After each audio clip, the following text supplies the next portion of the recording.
नमस्कार, आप देख रहे हैं CP Wise 24। मैं हूं चंद्र प्रकाश केयर। हमारे खास बुलेटिन में आप सभी का स्वागत है। अब खबरें विस्तार से। रायपुर के तूता में मैं इस वक्त मौजूद हूं और आप मेरे पीछे देख सकते हैं बड़ी संख्या में पूरा प्रदेश भर के आदिजाति कल्याण विकास विभाग के जो कर्मचारी संघ के लोग जुड़े हुए हैं वो लोग पहुंचे हुए हैं और उनके कई ऐसे मांगे हैं जिनको लेकर के कई बार ऐसे आंदोलन भी किया गया, कई बार आवेदन भी दिया गया, कई बार मंत्रियों के पास भी शिकायत की गई, लेकिन बावजूद इसके इन लोगों की मांग पूरी नहीं हुई। और इन्हीं मुद्दों को लेकर के आज जब ये लोग पूरे प्रदेश भर के सैकड़ों की संख्या में तादाद में यहाँ पे जो कर्मचारी पहुँचे हुए हैं और वो लोग सीधे मंत्रालय संचालनालय के तरफ जा रहे थे, जिसको आज पुलिस के द्वारा यहाँ तूता के जो धरना स्थल के कुछ दूरी पर रोक दिया गया है। तो यहाँ बड़ी संख्या में यहाँ जो लोग मौजूद हैं उन लोगों से बात करते हैं। हमारी 6 सूत्री मांगे हैं।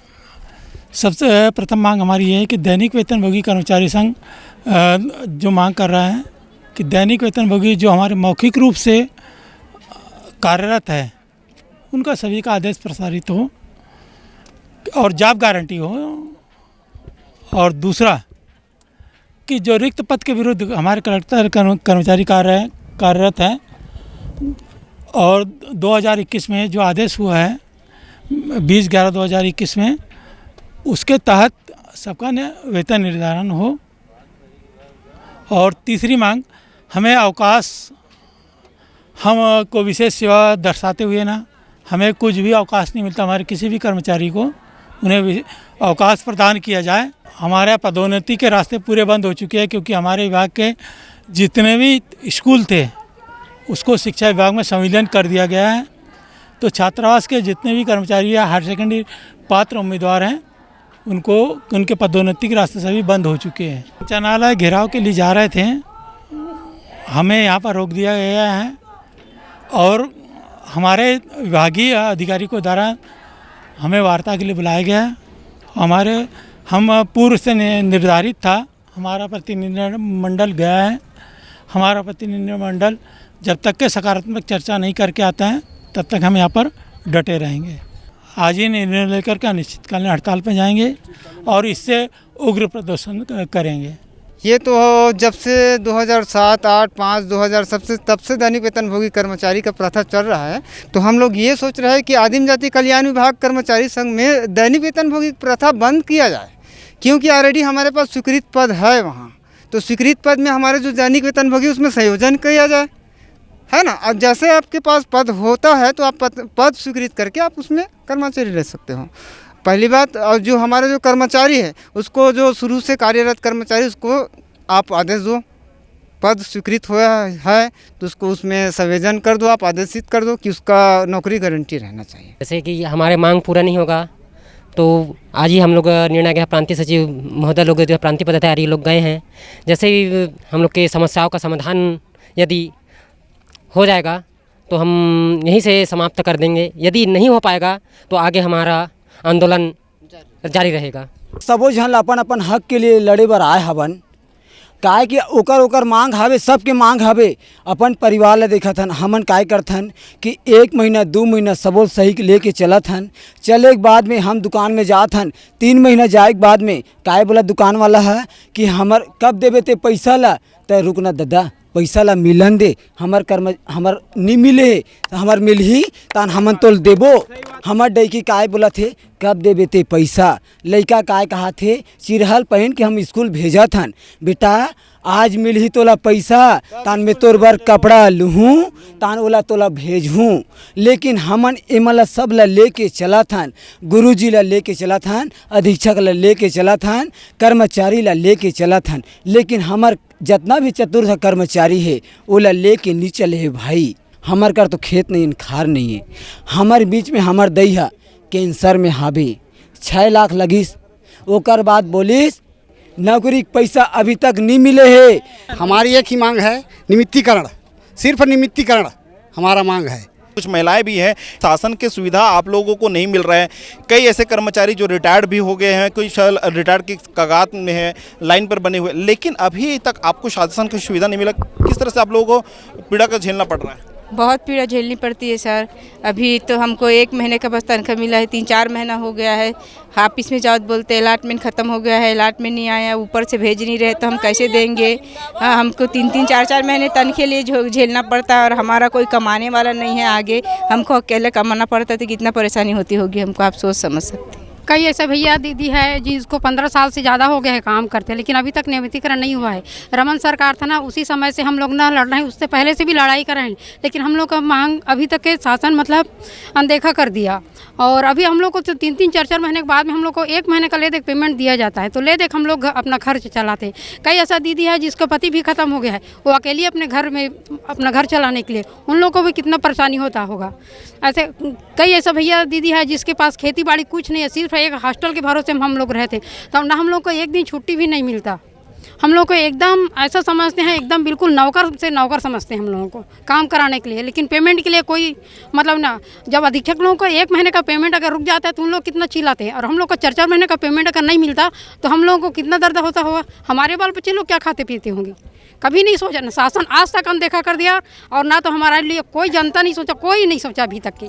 आप लोग अपनी मांगों को लेकर के यहाँ पहुँचे हुए हैं, क्या लगता है शासन आप लोग की मांग को पूरी करेगी? अब हम लोग क्या है 15-16 साल हो गए हैं भैया, तो हम लोग चाहते हैं कि हमारी मांगे पूरी की जाए। हम लोग को मतलब नियमितीकरण करने के लिए मतलब शासन आदेश कर दिया जाए, क्योंकि हम लोग को 16-17 साल ऐसे ही हो गए हैं। अब 16-17 साल होने के बाद हम लोग का उम्र होते जा रहे हैं। अब उम्र हो जाएंगे तो हम लोग रिटायर हो जाएंगे, तो हम लोग को क्या मिलेगा, कुछ नहीं मिलेगा। और अभी भी हम लोग का पेमेंट ढंग से निकल नहीं रहा है।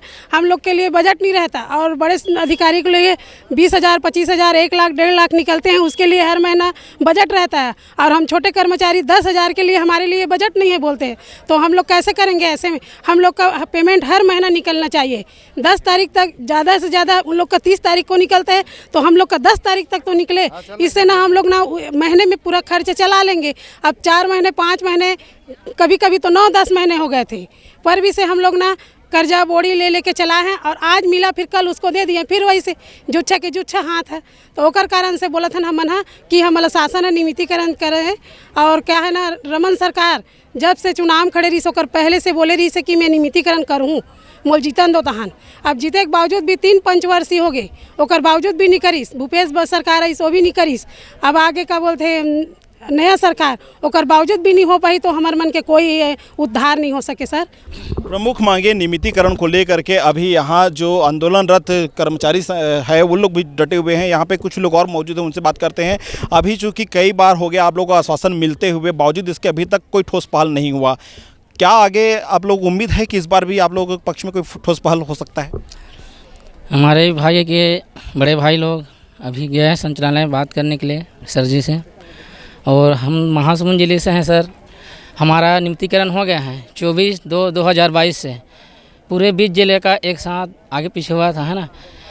और हमारा महासमुंद जिले का वेतन रोक दिया गया है। 5 माह जज होने को मिले, उसके बाद पारिक पाली मिलना था, है ना। तो हमारे महासमुंद जिला को रोक दिया, बाकी जिला को मिल रहा है, इसलिए हम लोग यहाँ पे लड़ाई करने डटे हैं सर जी। पता नहीं सर, सभी जगह तो मिल रहा है, लेकिन कैसे रोके, क्या करें, वो मैडम ही जाने, और यहाँ के शासन प्रशासन सचिव लोग जाने। अफसर सही कहे सर, उन लोग हम लोग को दबाते हैं ना, ऐसे ऐसे बोलते हैं, वैसे वैसे करते हैं कि 5 महीना देने के बाद रोक दिया। विभाग के अधिकारी है, उनके द्वारा एक डेलीगेशन टीम को बुलवाया गया था। तो आप मेरे पीछे देख सकते हैं, इंद्रावती गेट के पीछे मैं मौजूद हूं, और यहाँ पे जो चतुर्थ वर्ग कर्मचारी संघ से पदाधिकारी हैं वो लोग अभी अधिकारी से मुलाकात किए हैं, और उन अधिकारियों से क्या चर्चा हुई है उसको लेकर के आज वार्तालाप हुआ, और क्या सहमति बनी है, क्या विभाग के अधिकारी ने आप लोगों को आश्वासन दिया, आगे का रूपरेखा किस तरह से क्या रहेगा। संचालनालय घेराव का जो कार्यक्रम था, है ना, वो विधिवत किया गया। इसी बीच में हमारे अपर संचालक महोदय का फ़ोन आया है, उनके माध्यम से डेलीगेशन टीम को बुलाया गया, और लगभग हम लोग 6 जो मांग रखे थे, सभी मांग में विधिवत चर्चा हुआ। आज कमिश्नर साहब कैबिनेट मीटिंग होने के कारण से समय नहीं दे पाए, लेकिन प्रतिनिधि मंडल को हमारे सभी मांगों के ऊपर पुनः एक बार कमिश्नर से चर्चा कराने का आश्वासन दिया है। मौखिक रूप से संचालक महोदय द्वारा ये कहा गया है कि आपका जो दैनिक वेतनभोगी कर्मचारी का जो मुद्दा है, कुछ स्तर से शासन स्तर का है, और बाकी जो शेष मांग जो विभाग से हैं, है ना, ऐसी मांगों में जल्द ही कार्यवाही की जाएगी। और जितने भी मौखिक या दैनिक वेतनभोगी कर्मचारी हैं उनके लिए एक रास्ता बनाया जा रहा है, जिनके तहत लगभग जेडी से गाइडलाइन आने के बाद लगभग आपको हित में काम होगा, ऐसा चर्चा हुआ है। 157 कर्मचारी महासमुंद का वेतन का मामला था और वेतन के संबंध में बोले कि कुछ प्रकरण हमारे कोर्ट में लगा हुआ है, तो जब तक से वहाँ से निर्देश जारी नहीं हो जाता तब तक से, तो हमने उसमें एक बात कही है कि भाई इनके साथ यथावत जब रखा गया है तो कमिश्नर साहब से हम ये निवेदन करेंगे कि भाई उनको जब तक से कोर्ट में प्रकरण चलता रहे, लेकिन यथावत की स्थिति में उनको पूर्ण रूप से जो नियमित वेतनमान है उनको दिया जाए। तो उन्होंने आश्वासन दिया है कि आपके जो बातें हैं वो कमिश्नर तक से रखेंगे। आश्वस्त तो हम लगभग 15-20 साल से इसी प्रकार से आश्वासन हमको मिलता रहा है, लेकिन निर्णय आने में काफ़ी देर हो जाता है। पिछले वर्ष दैनिक वेतनभोगी या पंचायत प्रस्ताव के रूप में जो कार्यरत कलेक्टर दर के आदेश कर्मचारी हैं, 1 वर्ष हो जाता है, उनके नाम से आदेश प्रसारित किया गया था कि इनका वेतन निर्धारण किया गया है, लेकिन आज तक से नहीं हुआ है। तो आज पुनः आश्वासन उनसे प्राप्त हुआ है और संबंधित अधिकारी नहीं होने से वो भी इस संबंध में बोलते हुए क्या बोलते हैं, बोले कि उच्च अधिकारी ही इस चीज़ को बता सकते हैं। चरणबद्ध जो आंदोलन है हमारा, वो आंदोलन जारी रहेगा। सकारात्मक मैसेज जब तक से प्राप्त नहीं होगा तो हमारा जो पूर्व निर्धारित है, अभी जाके अब 1-2 दिन जैसा भी समय देते हैं, उनके बाद ही हम निर्णय ले पाएंगे कि अगला चरण हमारा क्या होगा। लेकिन आंदोलन के माध्यम से लोगों को अभी फिर हम मीटिंग करेंगे, जो भी चर्चा हुआ है उस चर्चा के माध्यम से जितने प्रतिनिधि आए हैं उन सभी प्रतिनिधि से चर्चा करने के बाद आगे की रणनीति बनाएंगे। शासन अगर हमारे मांगों को नहीं मानता है तब क्या करना है, और अगर मानता है तब हमारा क्या रणनीति होगी। वही साहब से हम मुलाकात किए और हम लोग करीबन 15 से 20 वर्ष से हो गए कार्य करते आ रहे हैं, लेकिन अभी तक हम लोग का कोई निराकरण नहीं हुआ है। अब हमारी उम्र भी चली गई है, जो हम दूसरा वैकेंसी विज्ञापन कुछ चीज़ में हम डाल भी नहीं सकते। इसलिए सरकार से निवेदन है कि हमारे जीवन को देखते हुए, हमारे बच्चों के भविष्य को देखते हुए हमारे जीवन के लिए मार्गदर्शन निकाले। यही बस हम उनसे निवेदन है। और भोई साहब को से जो हमें अभी बात की है, जो अच्छा लगा, उनसे बात से हम संतुष्ट हैं। और अगर इसके बाद में अगर हमारे कार्य में कुछ नहीं होगा, कुछ कार्रवाई नहीं किया जाएगा, तब हम आगे का एक्शन को देखेंगे। तो देखा आपने यहाँ के जो कर्मचारी संघ पूरे प्रदेश भर से पहुँचे हुए हैं। आदिम जाति कल्याण विकास विभाग के जो कर्मचारी हैं वो लोग अपनी मांगों को लेकर के डटे हुए। देखना यह होगा कि उनकी मांग पर शासन क्या निर्णय लेती है। कैमरामैन जितेंद्र बाधिक के साथ चमन प्रकाश, CPOST 24, नया रायपुर। आज की खबरों में बस इतना ही। आगे हम ताज़ा तरीन खबरों के साथ फिर हाजिर होंगे। तब तक के लिए नमस्कार।